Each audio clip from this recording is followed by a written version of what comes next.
I'm Cynthia Rhea, I'm Director of Student Services. And I'm Beth Elliott, and I think I talked to you the morning I think I did. on the I called phone you. Yeah. beforehand, so Yeah. I'm glad you were Yeah, able when to. you did clarify a lot of things, but I thought, well, I'll come in here. Well, that's great. That's very good.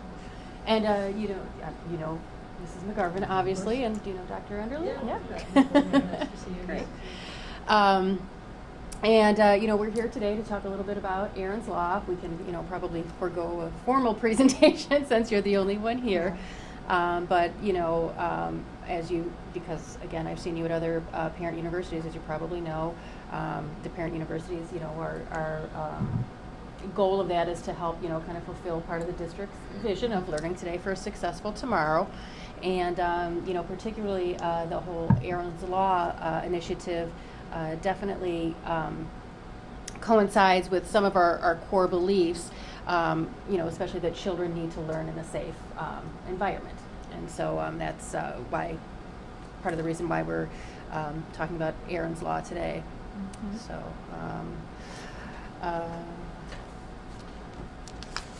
And I forgot. I'll pull mine up. I forgot my syllabus. Was that August 31st? Yeah, I was actually out of town for work that night, and okay. so that's why I was not able to do it. I wanted to, and then a couple of the parents that said they were going to go ended up not going, so I didn't really get the full information. But I did call the morning of the presentation. I called them out too. And I happened to be in the office, so Yeah. Joy. Just so I could figure out. My biggest concern wasn't. Mm-hmm. I just wanted to make sure that when they say age appropriate, that Right. that the age appropriate definition of the person giving the talk is the same as mine. Uh-huh. Right. Because my kids. in what grade are your kids? My son, I have two boys here, second and first. Okay. I'm sorry, second and kindergarten. Okay. Okay, good, So- good. Well, in our objectives tonight, we're really to kind of understand what it's about, why it's important to our children, learn how we're implementing it in District 123, and learn ways to have the conversation at home with your children. So, but again, because you're the only one here, we can kind of tailor just answer questions that you might have and things like that. We can show you. Sorry, I don't know. There we go. You want it for the video, right? Yeah. Just I actually can see your computer too. So okay. it's, Oh, good. Hey, Yeah. how about that? Well, there you go.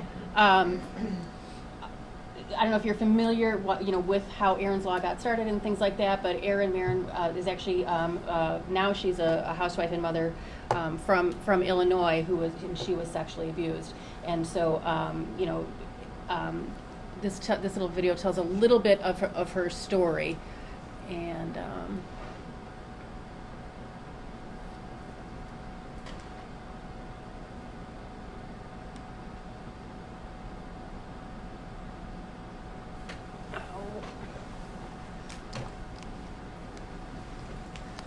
To this mother. There we go. Child sexual abuse affects everyone, the wealthy and the poor, boys and girls, friends and family. It spares no community, culture, religion, or race. In the United States alone, 1 in 4 girls will be sexually assaulted by their 18th birthday. And 1 in 6 boys will too. 3 million children are already survivors of sexual assault. I'm one of them. I suffered in silence for years before I could speak out about the horrors I experienced. I lived in a world of guilt and shame and stayed silent because I felt responsible for what happened to me. At 13, I realized I had to speak up.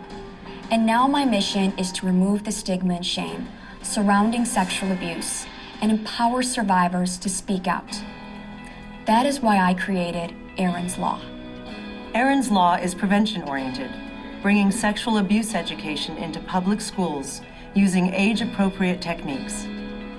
Thanks to Erins Law, children are being taught to recognize abuse and are learning what to do if they need assistance. Children who have been sexually abused are terrified of asking for help. They're afraid of hurting others or getting hurt themselves and not being believed. We must end their silence. But we need your help.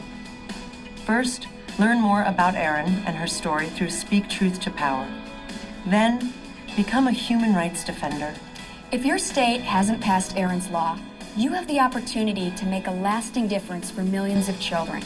Empowering children to protect themselves and ask for help must always be our priority.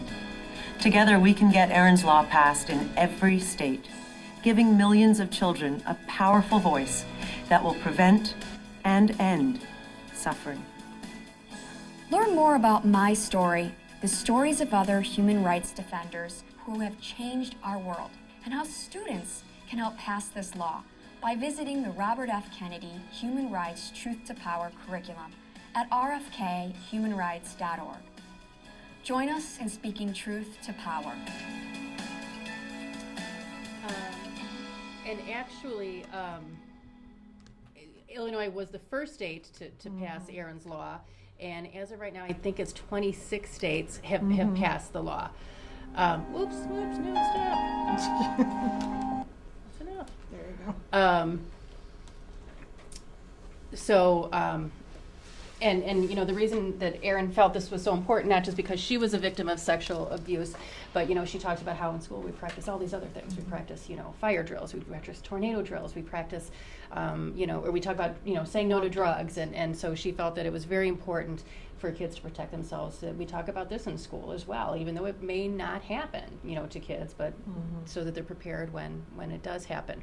And that was the same thing with our presenter who came in, Victor Piccini. He also had his own story of abuse, and again, age appropriate. He kind of talked about different levels, with different kids. Kind of went into a little bit about the story and revealing more as he was in the upper grades. Right. So.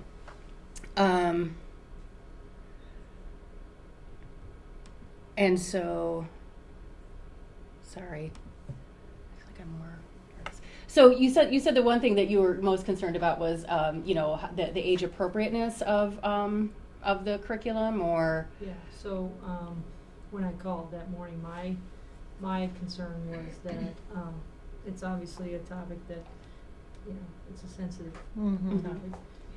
And as a parent, my husband and I are diligent about teaching my kids certain things, and ever since they've been old enough to kind of understand, 2, 3 years old, whenever we give, not every time, but when we give them a bath, we say, okay, we have to wash this, but Right. this only people that can touch you are mommy and daddy when they're cleaning you, and that's it. You, it's like that's it. You can only, if anybody else ever touches you or anything, just make sure you let mommy and daddy know and build that kind of trust Right. with them.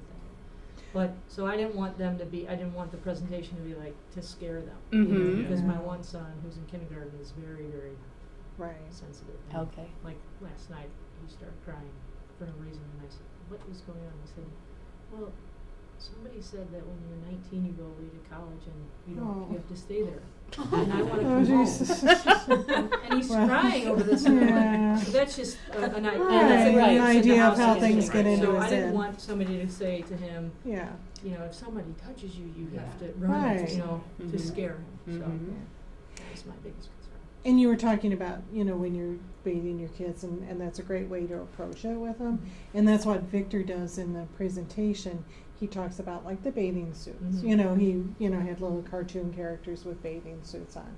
And he was like, using that analogy, like those are covered because those are your private parts, and those should not be touched by anybody. He always made sure, like, it's okay for parents at certain times to, touch your body. keep it And clean That's all to I keep said. it healthy. clean and healthy. Mhm. So that was his 2 things, was clean and healthy. So a doctor could also, it's all right for a doctor, but usually your mom or your dad's in the room, can touch you. But then he would say things like, well, what about a dentist? Does a dentist need to touch your bathing suit areas? And to get the kids to think of like other people who are safe people, they're not Right. strangers, but shouldn't, have no appropriate reason Right. to be touching touching. that part of your body that's Yeah. covered by a bathing suit. And I do feel like it is, I do feel it's important. It happens, Right. It happens at the most, unsuspecting places. Right. And so I did think it was important, but we did have a very good discussion the day Good. of the presentation. When they came home, I made sure to talk to them together, but Okay. then I talked to them individually too and said, Good. how did that make you feel? You know, Yeah. did it make you feel I'm sad curious, how when he did was they- talking about that, or? What did I they said, respond? No, it didn't. It made him feel fine and happy, and Good. he wasn't. It He was kind wasn't. of a fun presentation. It was. It It was. wasn't a downer thing at all. And so I Uh-huh. was able to, Yeah. I said, well, what did he say? Did he show you any Mhm. pictures? What did he, show me what he showed you? Mm-hmm. Did you Download the download the book? book off the, I didn't, but they okay. talked about the swimsuit, bookmark? The bathing suit. the bathing suit. Oh, and- okay.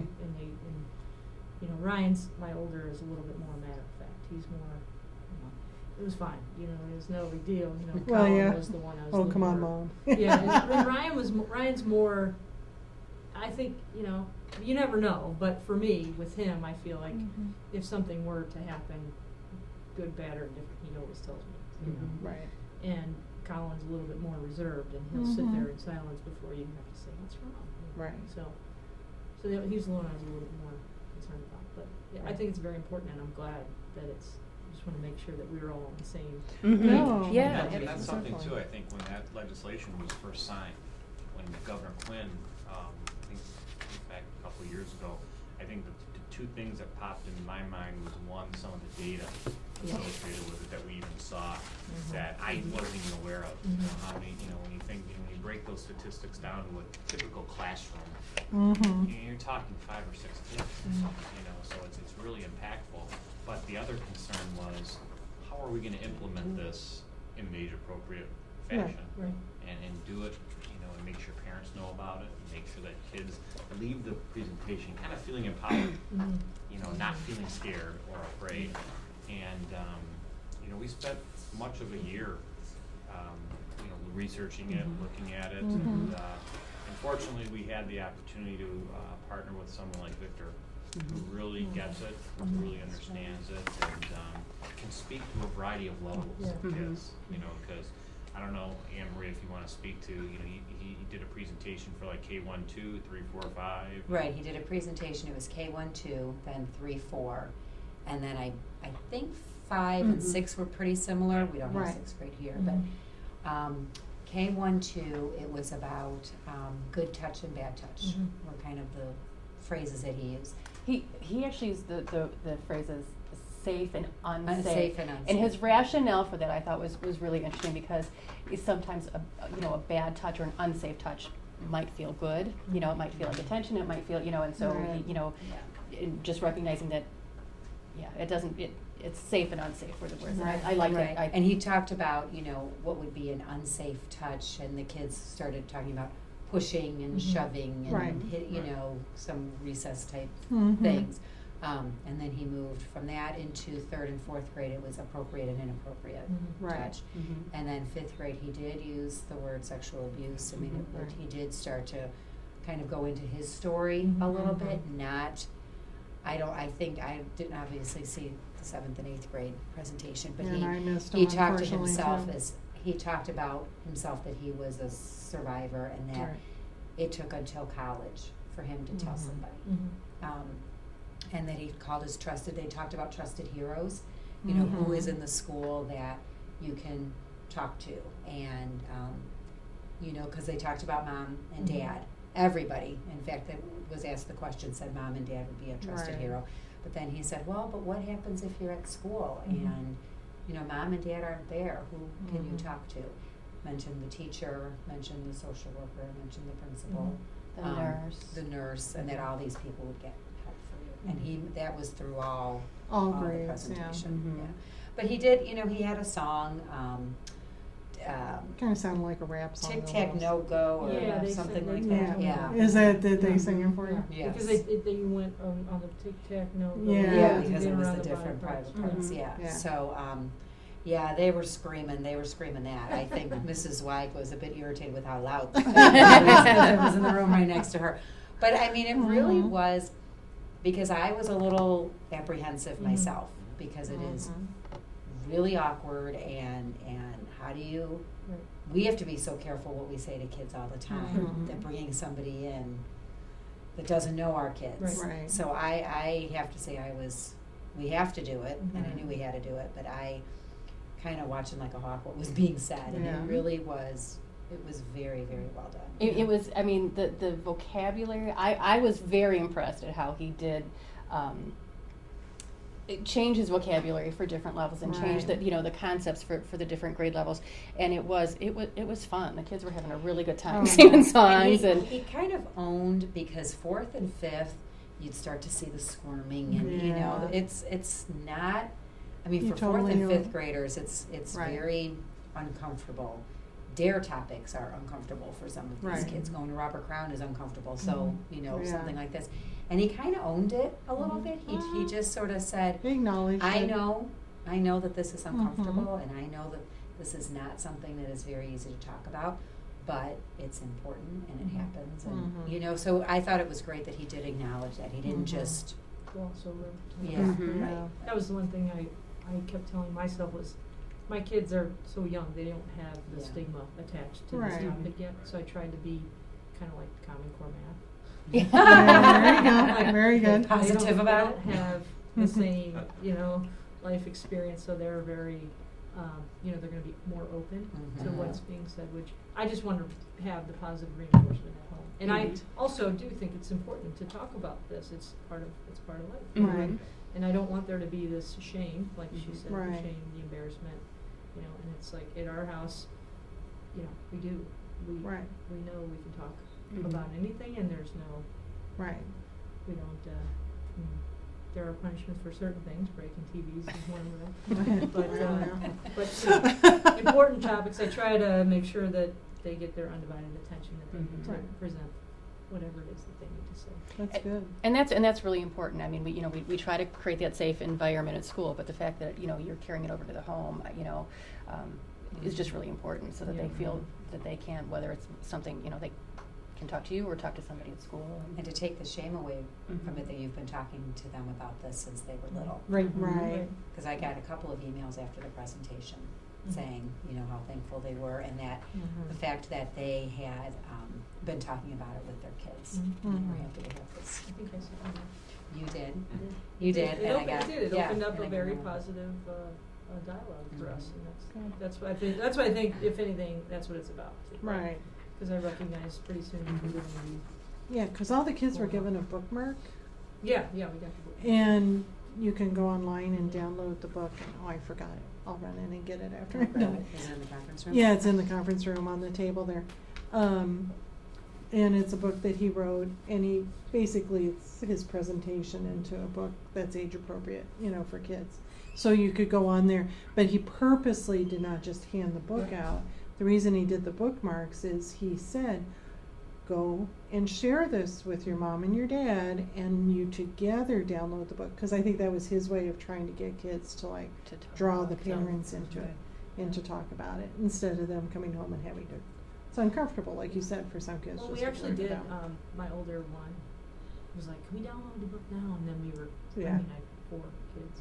Yeah. So I said, "Yeah," but once I recognized that we had this positive Yeah. interaction about it, and we discussed it, Feel and I like felt you didn't need it. comfortable. Yeah. I felt comfortable enough that they felt comfortable with Right. it, Mm-hmm. and there was no.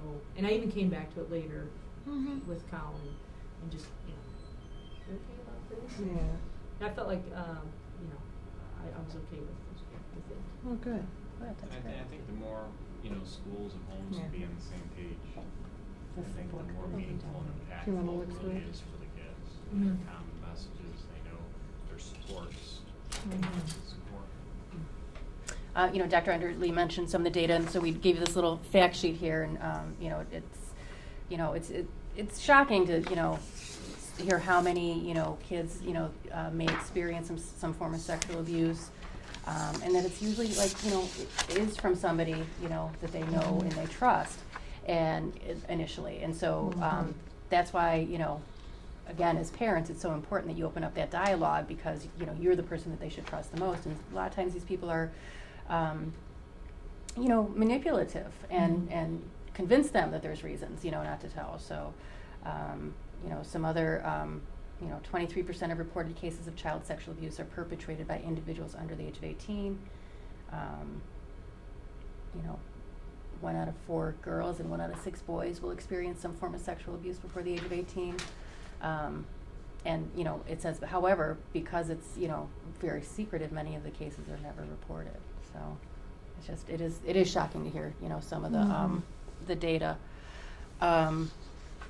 In addition to, you know, to Victor's presentation, we are also going to, of course, follow up. You know, the social workers are developing different lessons that they'll do in the classroom.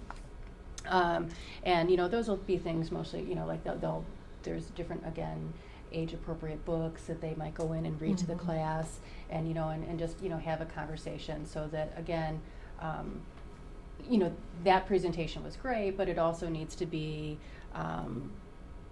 people that they trust and know in their school building that are kind of talking to them about it and reinforcing it, yeah. And at every building, the school social worker for that building, and this was like, I want to say demand, but a request by Victor, he wanted that social worker to be in the room for all the presentations. Number one, he wanted, and they all sat like, kind of like Rachel, I know, sat not right up by him, but, you know, up front so the kids could see her. And so they could see her, know this is your trusted friend, this is your social worker. But also she was there to kind of watch the kids, because, you know, most of the social workers have been in the buildings now for many years, you know, and they get to know the kids and they know the teachers and stuff, and so they could kind of watch. So if there were kids that were a little more squirmy or uncomfortable, she could kind of pull them aside. Are you okay? You know, do that immediate, are you sure everything's okay kind of thing.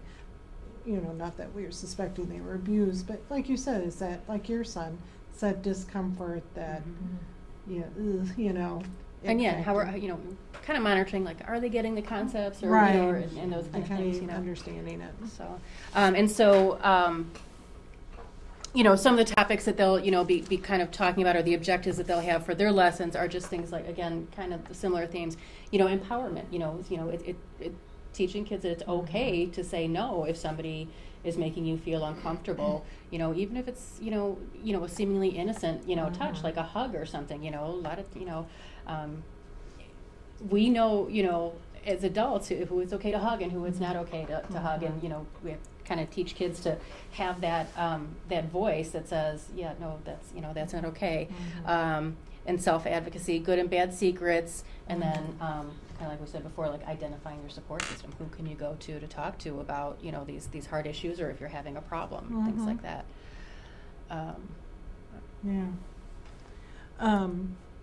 And they're always ever vigilant. And we've also, last year, we did an in-service for the staff. And we'll probably do one again this spring too, just to kind of reinforce to the staff as well, you know, the parameters of Erins Law and expectations for them too, because teachers are all really good and they have the best interests at heart, but sometimes it's kind of nerve-wracking for them if a child comes up and says something to them. What do I do? You know, who do I go to? So, you know, it's kind of directing, like, you know, there's procedures to follow, and you know, how we as professionals should be talking to students too, because, you know, there's certain questions we should or shouldn't ask, you know, we don't want to lead children into things, that kind of thing. So, and how you react when a child says something like that to you. We don't want like, to, don't be, oh, you know, be that comforting, you know, because that initial reaction, you know, is always so shocking. Well, that may So. think, oh, did I do something wrong? I did something Right. wrong, especially if they're young. Exactly. So that'll be every year ongoing too, is the staff training. So when the social worker goes into the classrooms to give that presentation, is that something that's going to come home in the newsletter beforehand and say, this week we're doing this? Oh, yeah. So we can make sure we follow. You'll get up advance and warning, then yeah. we'll also get maybe access to the material beforehand, or if she's going to read from a book or something. Yeah, like I said, they're still sort of in the process of developing lessons for each grade level, but yeah, if they use a book or something, they'll, you know, tell you the title and give you, give you some resources to. So Give you to- samples of what they've shown the kids. Yeah, I think the presentation from Victor, that's what we did for the first trimester, then it kind of moves on into second Right. and third Yes. trimester, right? So it won't happen for a little bit yet. Okay, I'll just keep an eye out for that. Yeah. Also, I want to make sure they're not getting mixed messages too. Right, Exactly. right. Oh, of course. Yeah, the more common language that we use, the better the Mhm. message is going to get across. So, That's my big thing with my husband. We can't send mixed messages. The kids just do exactly what I say. And how's that working for you? So far, so good. It's only been 8 years. Yeah. There you go. Well, see, Just do as I say. Everything That's how right. we want. I Well, know. mixed The messages, world would be you just- perfect, yeah. Listen to what I say and And then do mimic it. what I do. Mhm. This is Sounds why- like a good plan. I know, And I smart think you're woman. outnumbered, so I'm sorry. Sorry. Yeah, That's sorry. at your house. I get it at home too. Yeah, I was gonna say. Do you have any other questions or any concerns or anything you wanted to kind of talk about? No, I think, I just wanted to hear kind of firsthand what, because sometimes these topics are tricky. Yeah. Oh, And very sometimes much people so. wanna just dive right in and say, hey, if this, Right. and it's like, it doesn't work that way. I wanna make sure Right. that I'm on the same page and that Mhm. Right. what's being taught is appropriate according Right. to Mhm. what I feel is appropriate. Most 'Cause definitely. I don't wanna completely, shelter my children, but I want them to be young. Well, you know, want- they're yes. innocent. Oh, Yes, of absolutely. course. And I recognize too, they're getting older, so they are gonna go to other people's houses for different play dates and, Hear like things different and things. they and say they're gonna- things, yeah. There are gonna be different parenting styles that will Yeah. start to creep into our lives more now that they're starting to do Mhm. different things. So I wanna make sure the foundation is So Yeah. strong, yeah. Yeah, getting to know those adults, getting to know the other children at those households Mhm. too. Right. I think some of the data shows that, sometimes these Most types definitely. of incidences occur, where people are kids who are actually doing these Right. things. Right. So knowing where your children are going and asking those questions, is never a bad thing. Right. No, You and I know, also, and- I'm sorry. Go ahead. No, I was gonna say there's a lot of blended families that have the older Right. teenage That's kids right. and then the brand new Right. Right. children. So that's an issue and, I come from a place where I always, if my son, I have three boys, but the baby's a girl. But if Yeah. my sons are going to another house, I always ask them if they have a gun, Oh, yeah. Uh-huh. And I'm okay with asking the tougher questions, Yeah. just because I come from a place of safety Mhm. in all arenas. So, Right. But no, I recognize that Right. that some of the teenagers do get curious, I guess. Yes. Yeah. And, so, Yeah, like the statistics say, And what there's makes a- even more complex now is the technology Yeah. aspect. Yes. Because Yeah. They're I mean, it's exposed not- to so much more. It's not just, face to face, it's not just that Mhm. contact, it's just, kids are exposed to more, via technology and technology. Social can be- media. Yeah, Right. all those things can be great things, and, that's why we're trying to start within our curriculum at the elementary level to really teach kids good digital citizenship and Mm-hmm. Right. knowing what's right and appropriate and wrong and on the internet, because we're not in a situation now where we could withhold technology from our kids anymore. Right. It's just not Right. possible. And there's a lot of very strong benefits to it, but there are challenges to it. Mhm. But monitoring technology use, Mhm. having that common hub at your house where your devices are powered, and limiting that, knowing what your kids are doing online, and if they're Mhm. playing video games with their friends, who they're playing with, and monitoring that. That's all Yeah. part of the parenting game now, Yeah. and it makes life a lot more complex. my 4-year-old already knows how to Google wrestling. Yeah, well, there you go. Into wrestling. Yeah. Oh, yeah. And we've got the little, just the cheaper, like touch screen. Right. Sure. Just for them, we got them, so they could, go on Grant's Kids and whatever. Yeah. Mhm. And, every once in a while, I'm like, where's Logan? And Yeah. I'd be in his room watching wrestling. I'm like, Yeah. Yeah, bring it out. Yeah, You know, right. It's like, so yeah, those are, Yeah. my motto is if you can't do it in front of me, don't do it. Right, exactly. It's a perfect motto to have. That is, yes. Exactly. Can't Yes. say it in front of me or do it in front of me, you shouldn't be doing it. Mm-hmm. Oh, yeah. So, But it sounds like you've said that for them because you've been very open with them Mhm. too. So that's important for kids. If they feel like their parents are being open about it, then that makes them feel much more comfortable with being open as well. And that's really important, I think, especially in this day and age, with so much, with the world just coming right into your house Oh, yeah. like that. But Yeah, well, I appreciate you guys, probably would have been easier to say, no, we're not having it tonight. For one person who's turning me away, but I appreciate taking the time to No, talk about that's it. fine. And, you know, as a parent, I try to do the best I can. I'm a working mom, and my Sure. husband Yeah. works, so I try to be as involved as I can Mhm. when I'm there. When I'm not there too, but mostly. Oh, yeah. Right. So these And things actually, that- that's when technology can kind of help too, because you can, like, Yeah.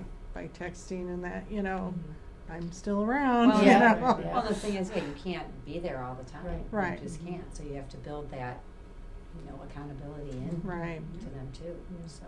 But I Some don't- of the feedback you offered to us is very valuable because, you know, this implementation plan of this curriculum is not a one and done Right. thing. You Mhm. know, we're not just having these assemblies and, you know, Victor's coming to talk to our kids. We check it off the list, No, we we're move done. on, you know, we have a series of things that we're planning for the rest of the year, and that feedback about giving the parents that week's notice Yep. about what's gonna happen is And the crucial. Mhm. Right. And that's something that we're That's gonna have good to to bring know. to the leadership For sure. table and make Yeah. sure Mhm. that, you know, in those Tuesday That takes newsletters place. and those It take goes homes, home. that we're getting information out to our parents, they know exactly what's being taught and how it's Mhm. being taught to our children. And then who to contact if you have questions, you know. Right. Mhm. Yeah, I And called that language. morning and I was like, I asked for you, I I know, recognized, and I and I was- forgot She it was was a late outside start. doing her traffic Yes, duty. I was. So I forgot it was a late start and I called thinking that you would have been inside by now. Right. Oh, that's right, And, yeah. my question to you would have been, was like, would this still be okay for What's your up? kids? Yeah, You know? right. And, so I recognized that you gave me some very helpful, and I did Okay. Google it after we talked. I was able to Mhm. go online and Mhm. read some of the stuff. I was like, Good. okay. And then my biggest thing was just, you know, just keeping the open line of communication. But I feel like at this school, my kids feel safe. You Mhm. know, so Right. like with the teachers that they have. Mhm.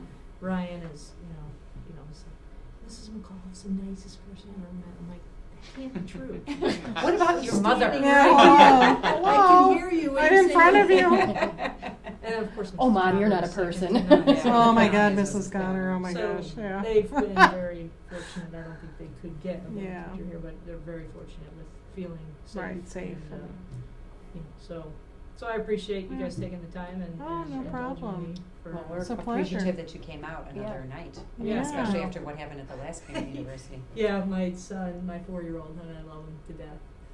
But he broke our 55-inch TV. Last Thursday when she was here for parent university. So my She came husband was- again. My husband was giving the Well, it's the already 2-year-old broken, a so. bath and getting her ready for bed. It was about 7:15, 7:30, and he starts blowing up my phone. I'm like, he knows where I am and what I'm doing. And I'm like, if you're calling to tell me to bring you a chocolate shake, you're in trouble. And yet you left him home with the children Yeah. again. I did. I do trust him. So. Oh. But Well, like Beth said, the TV's already broken. I was gonna say, the TV's already Can't really broken, do so much more. Yeah, what what did you else get is he gonna out? break, you know? You know, so he was the 4-year-old's playing with his foam sword, you know, and splashing Oh. the TV. It happens. So, Yeah. That's what I said. You know, my brother said, 55-inch TV got broken. Isn't that kind of like complaining about scratches on your Ferrari? I'm like, no, because a Ferrari would still run with Oh, scratches on it. yeah, I was gonna say, the TV's broken to the point I can't watch it. Yeah, and really it's Mr. Lawler who's the one who's most upset. Exactly.